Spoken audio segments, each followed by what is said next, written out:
দক্ষিণ আফ্রিকা আফগানিস্তান বিশ্বকাপের প্রথম সেমিফাইনাল দেখতে দেখতে কত কিছুই না ভাবছিলাম। দক্ষিণ আফ্রিকাকে নিয়ে না, আফগানিস্তানের স্পটটাকে নিয়ে বারবারই মনে হচ্ছিল এইখানে তো বাংলাদেশ থাকলেও থাকতে পারতো, আমরা যদি ওই সাহসটা একটু দেখাতে পারতাম। আবার ওই চিন্তাটাকে একপাশে সরিয়ে ফেলে মনে হচ্ছিল যে অস্ট্রেলিয়া যদি থাকতো তাহলে হয়তো বা সেমিফাইনালটা আরো দারুণ হতো, আরো দুর্দান্ত হতো। দক্ষিণ আফ্রিকার অবশ্যই এত কিছু ভাবার টাইম নেই, কারণ তারা আফগানিস্তানকে পেয়েছে, আফগানিস্তানকে তারা দুমড়ে মুচড়ে দিয়েছে। তারা প্রথমবারের মতো কোনো আইসিসি ইভেন্টের ফাইনালে, আইসিসি ওয়ার্ল্ড কাপের ইনফ্যাক্ট ফাইনালে তারা চলে গেল। দক্ষিণ আফ্রিকা আফগানিস্তানকে একেবারে দাঁড়াতেই দেয়নি। আফগানদের তারা মাত্র 56 রানে অল আউট করে ম্যাচটা জিতে নিল 9 উইকেটে। প্রোটিয়ারা এই যে তাদের দাপট, সেটা কি শিরোপা জয় পর্যন্ত নিয়ে যেতে পারবে? সেই আলোচনা ফাইনালের জন্য তোলা থাকে, কিন্তু এই ম্যাচটাতে সাউথ আফ্রিকার এই জয়টাতে আসলে আপনি টার্নিং পয়েন্ট কোনটাকে বলবেন? একটা জিনিস হচ্ছে গিয়ে সাউথ আফ্রিকার জন্য সেমিফাইনালই ফাইনাল, কেননা এর আগে ওয়ানডে ওয়ার্ল্ড কাপ, টি-20 ওয়ার্ল্ড কাপ মিলিয়ে মোট 7বার সেমিফাইনাল তারা খেলেছে। 7বার, 5বার ওয়ানডে ওয়ার্ল্ড কাপে, 2বার টি-20 ওয়ার্ল্ড কাপের সেমিফাইনাল খেলেছে, কোনোবার তারা ফাইনালে যেতে পারেনি। 7টা ম্যাচই তারা হেরেছে, ব্যাপারটা তা নয়। যেই ম্যাচটা তারা টাই করেছিল সেই ম্যাচের ট্র্যাজেডিটা সবচেয়ে বেশি। 1999 সালে ওই যে অস্ট্রেলিয়ার সঙ্গে ম্যাচটা যে সেমিফাইনাল টাই করেছিল, কিন্তু তার আগে মুখোমুখি লড়াইয়ের রেজাল্টে যেহেতু অস্ট্রেলিয়া জিতেছিল, ফলে হচ্ছে কি অস্ট্রেলিয়াই মানে ফাইনালে থ্রু করে ওই যে অ্যালান ডোনাল্ডের, ল্যান্স ক্লুজম্যানের সেই পাগলের দৌড়ের সেই ম্যাচ। সো সাউথ আফ্রিকার জন্য এই ইতিহাসের পিছু টেনে ধরাটা ছিল। এই তো লাস্ট যে ওয়ানডে ওয়ার্ল্ড কাপ 2023 সালে, সেখানেও অস্ট্রেলিয়ার কাছে তারা ইডেন গার্ডেন্সে হেরে গিয়েছিল।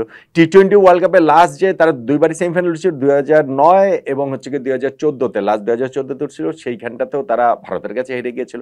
ফলে ইতিহাসটা তাদের জন্য একটা বড় প্রতিপক্ষ ছিল। সেমিফাইনালটাই তাই দক্ষিণ আফ্রিকার জন্য ফাইনাল, এই কারণেই বলছিলাম। আর আফগানিস্তানের জন্য, আফগানিস্তানের জন্য তো সব কিছু। তারা এইরকম একটা বিশ্বমঞ্চে এসে সেমিফাইনাল খেলছে, এই অ্যাচিভমেন্ট তো আফগান ক্রিকেট ইতিহাসের সবচেয়ে বড় অ্যাচিভমেন্ট। এবং সেইটা করতে গিয়ে বাংলাদেশের বিপক্ষে ম্যাচটা, তাই যেই স্নায়ুক্ষয়ী ম্যাচটা যেভাবে তারা জিতেছে, সেই ইমোশনালি তারা এত চার্জ আপ ছিল, সেই জায়গাটাতেই কি তারা আসলে কন্ট্রোল করতে পারেনি? সেমিফাইনালে এসে ওই জায়গাটাতেই কি তারা আসলে মার খেয়ে গিয়েছে? তা না হলে পুরো ওয়ার্ল্ড কাপে এত দুর্দান্ত খেলা আফগানিস্তান এই ম্যাচটাতে এইরকম ম্রিয়মান হয়ে যাবে কেন? সাউথ আফ্রিকার কোনো ক্রেডিট কেড়ে নেওয়ার কিছু নাই, কিন্তু আফগানিস্তান ইমোশনালি এত বেশি হচ্ছে গিয়ে তারা মানে ইনভলভ ছিল বাংলাদেশের পক্ষে ম্যাচ জেতার পরে, সেমিফাইনাল নিশ্চিত করার পরে, এবং ঠিক তার পরপরই যেহেতু তাদের সেমিফাইনাল খেলতে হচ্ছে, সেই জায়গাটাতেই কি আফগানিস্তান অনেকখানি পিছিয়ে পড়েছে কিনা সে আলোচনা আসলে করতে পারেন। যেটা বলছিলাম যে প্রথমে কিন্তু ম্যাচটা শুরু হয়েছিল আফগানিস্তানের পক্ষেই। তারা টস জিতেছিলেন। রশিদ খান প্রথমে প্রতিপক্ষকে ব্যাটিংয়ের মানে তারা নিজেরাই আসলে আগে ব্যাটিং করেন, প্রতিপক্ষকে বোলিংয়ের আমন্ত্রণ জানান। সেই তাদের চেনা রেসিপি, চেনা ফর্মুলা, স্কোরবোর্ডে কিছু রান করো, তারপরে বোলিং অ্যাটাক দিয়ে প্রতিপক্ষকে ধসিয়ে দাও। ত্রিনিদাদের ব্রায়ান লারি স্টেডিয়ামের চিত্রনাট্য তো সেভাবেই এগোচ্ছিল, কিন্তু সাউথ আফ্রিকা এই ম্যাচটাতে দুর্দান্ত আসলে বোলিং করেছে, অসাধারণ বোলিং তারা করেছে, এবং সেটা শুরু থেকে। ধরেন মার্কো ইয়ানসন প্রথম ওভারেই তুলে নেন রহমানুল্লাহ গুরবাজের উইকেট, স্লিপে তিনি ক্যাচ দিয়ে আউট হয়েছেন। আফগানিস্তানের ব্যাটিংটা কত বেশি ওপেনিং নির্ভর সেটা তো আমরা এই ওয়ার্ল্ড কাপেও অনেক বেশি করে দেখেছি। 3টা ম্যাচে তাদের ওপেনিং পার্টনারশিপের 100+ স্কোর রয়েছে, সেটাতে আমরা জেনেছি। ফলে শুরুতেই যে ফার্স্ট ওভারে গুরবাজের উইকেট নেওয়াটা, এটা একটা বিগ ব্রেক থ্রু নিঃসন্দেহে। থার্ড ওভারটাতে গিয়ে এইখানটাতে আরও একটা উইকেট মার্কো ইয়ানসন তুলে নিলেন গুলবাদিন নাইবের। ফোর্থ ওভারে বোলিংয়ে আসলেন কাগিসো রাবাদা, এবং এক ওভারে তিনি দুইজনকে বোল্ড করে দিলেন। তার মধ্যে একজন হচ্ছে ইব্রাহিম জাদরান, মানে আরেক ওপেনার, এবং মোহাম্মদ নবী। আর ফিফথ ওভারে গিয়ে খাতরকেও যখন আউট করে দিলেন এখানে মার্কো ইয়ানসন, অর্থাৎ তিনি তার প্রথম 3 ওভারে একটা করে উইকেট পেয়েছেন। 23 রানে 5 উইকেট চলে গেল। 23 রানে 5 উইকেট চলে গেল এখানে আফগানিস্তানের, এবং সেইখান থেকে তারা আর রিকভার করতে পারেনি। তাদের ওই বীরত্ব, তাদের ওই মাঠের যে হিরোইক, সেইটা এই ম্যাচের জন্য আর যথেষ্ট ছিল না। সাউথ আফ্রিকা তাদেরকে সামান্যতম সুযোগ আসলে আর দেয়নি পাওয়ার প্লে জাস্ট শেষ হওয়ার পরে নরকিয়া বোলিংয়ে এসে তিনি হচ্ছে কি আরেকটা ব্রেক থ্রু দিলেন, নাজমুতুল্লাহ ওমর জিয়ার উইকেটটা তুলে নিলেন। এরপর একটু প্রতিরোধ করার চেষ্টা করিম জান্নাত এবং রশিদ খানের পার্টনারশিপে হয়েছিল বটে, 22 রানের প্রতিরোধ, মানে 22 রানের একটা জুটি করেছিলেন। আর ওইখানটাতে 10th ওভারে বোলিং এসে তাবরাইজ শামসি ওই ব্রেক থ্রু দেওয়ার পাশাপাশি দুটো উইকেট তুলে নেন। পরে রশিদ খান আউট হয়েছেন পরের ওভারে, আর শামসি হচ্ছে কি ইনিংসটা যখন শেষ করে দিলেন মাত্র 56 রানে এখানে আফগানিস্তানের ইনিংসটা শেষ। আফগানিস্তানের টি-20 ক্রিকেট ইতিহাসে এত কম রানে তারা কখনোই গুটিয়ে যায়নি। এর আগের রেকর্ডটা আবার ছিল বাংলাদেশের এগেনস্টে, সেই 2014 সালে সেইখানটাতে তারা 72 রান করেছিল।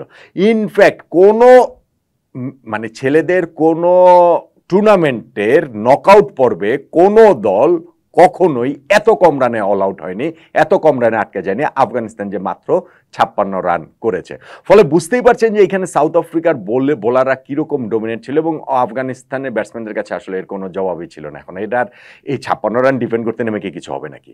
এইটা নিয়ে আসলে যেই কথাটা বলবো সেই কথাটাই আসলে ভালো। ইনফ্যাক্ট সাউথ আফ্রিকা যে ব্যাটিং করেছে সেটাও টু সাম এক্সটেন্ট আপনি বলতে পারেন না, করতে তো হবে, 57 রান তো করতে হবে, জিততে তো হবে, সেটা ঠিক আছে, কিন্তু আর কোনো বিন্দুমাত্র চান্সও ছিল না। তারা শুরুতে যতই কুইন্টন ডি ককের উইকেটটা তুলে নিক না কেন, এখানে সাউথ আফ্রিকার জয়টা কেবলই সময়ের ব্যাপার। সেইখানটাতে হচ্ছে গিয়ে ফজল হক ফারুকী ওয়ার্ল্ড কাপের হাইয়েস্ট উইকেট টেকার হয়েছেন, সব ওয়ার্ল্ড কাপ মিলে সিঙ্গেল এডিশনের কথা যদি বলি সেটা ঠিক আছে, সেটা তিনি পেয়েছেন, কিন্তু এরপরে হচ্ছে গিয়ে রেজা হেন্ড্রিক্স এবং এইডেন মার্করাম আর কোনো বিপদ করতে দেননি। তারা হচ্ছে গিয়ে সাউথ আফ্রিকাকে 9th ওভারেই জিতে এনেছেন, 9 ওভারে সাউথ আফ্রিকা এটা ম্যাচটা জিতে গিয়েছে। সো এই যে ম্যাচটা, যে ম্যাচটাতে বললাম যে যদি প্রতিপক্ষ সাউথ আফ্রিকার প্রতিপক্ষ যদি অস্ট্রেলিয়া হতো তাহলে পুরোপুরি অন্যরকম একটা ব্যাপার স্যাপার হতে পারতো। সাউথ আফ্রিকার ইতিহাস টেনে ধরার ব্যাপারটা তখন হয়তো আরো প্রবলভাবে হতো। বাংলাদেশ হলে আফগানিস্তানের জায়গায় মানে কি হতো সেটা, আবার আফগানিস্তানে যে ঘটনা ঘটেছে আমাদের ক্ষেত্রে সেটাও হতে পারতো, মানে সেটা যে হওয়াটা অসম্ভব তা নয়, কিন্তু আফগানিস্তানের তাদের রূপকথার জার্নিটা এইখানটাতেই থেমে গেল এবং সেইখানটাতে থেকে সাউথ আফ্রিকার রূপকথার জার্নিটা এগিয়ে চলেছে। এই ওয়ার্ল্ড কাপে তারা অনেকগুলো ম্যাচ জিতেছে হচ্ছে গিয়ে মানে সাউথ আফ্রিকা সুলভ না এরকম অনেকগুলো ক্লোজ ম্যাচ জিতেছে, কিন্তু এই ম্যাচে সেই ক্লোজ হওয়ার কাছাকাছিও আসলে যেতে দেয়নি, আরামে তারা এই ম্যাচটা জিতে নিয়েছে। এখন ফাইনালে কি হয়, তাদের রূপকথার পূর্ণতা কি সেটা পায় কিনা শিরোপা জয়ের জন্য, সেটার জন্য তারা অপেক্ষায় থাকবে যে ভারত ইংল্যান্ড ম্যাচের বিজয়ীর জন্য। তবে এই ম্যাচে তারা যেই ক্রিকেটটা খেলেছে তাতে ওই রকম স্বপ্নটা তারা আসলে দেখতেই পারে। ম্যাচের টার্নিং পয়েন্ট যদি আমাকে বলতে বলেন, আমি টসের কথা বলবো না, যে রশিদ খান টস জিতে যে ডিসিশন নিয়েছেন সেইটা ভুল, সেইটা টার্নিং পয়েন্ট, আমার কাছে সেটা মনে হয় না। ইমোশনালি আফগানিস্তান অনেক বেশি হচ্ছে গিয়ে ওভারকাম করতে পারেনি বাংলাদেশের বিপক্ষে জয়, মানে সেমিফাইনালে উঠাটা, সেই উদযাপনের একটা মানে যেহেতু ওভারকাম করতে পারেনি ওইটা আমার কাছে মনে হয় যে একটা বড় ফ্যাক্টর, কিন্তু সেইটাকে তো আর আসলে আপনি কোনোভাবে ডিফাইন করতে পারবেন না, সেটাকে তাই টার্নিং পয়েন্ট আমি বলছি না। আমি যদি মাঠের ক্রিকেটের কথা বলি তাহলে হচ্ছে গিয়ে প্রথমেই হচ্ছে গিয়ে প্রথম 5 ওভারেই তাদের হচ্ছে গিয়ে 5টা উইকেট যে চলে গেছে সেখানেই ম্যাচ আসলে শেষ। ওই জায়গাটাতেই আফগানিস্তান হেরে গেছে, ওই জায়গাটাতেই সাউথ আফ্রিকা প্রথমবারের মতো বিশ্বকাপের সেমিফাইনালটা এক অর্থে নিশ্চিত করে ফেলেছে। সো সাউথ আফ্রিকার বোলিংয়ের প্রথম 5 ওভারে তারা যে আফগানিস্তানের 5টা উইকেট তুলে নিল সেইটাই আমার কাছে এই ম্যাচের টার্নিং পয়েন্ট বলে মনে হয়। আমার ধারণা আপনি আমার সঙ্গে একমতই হবেন নাকি?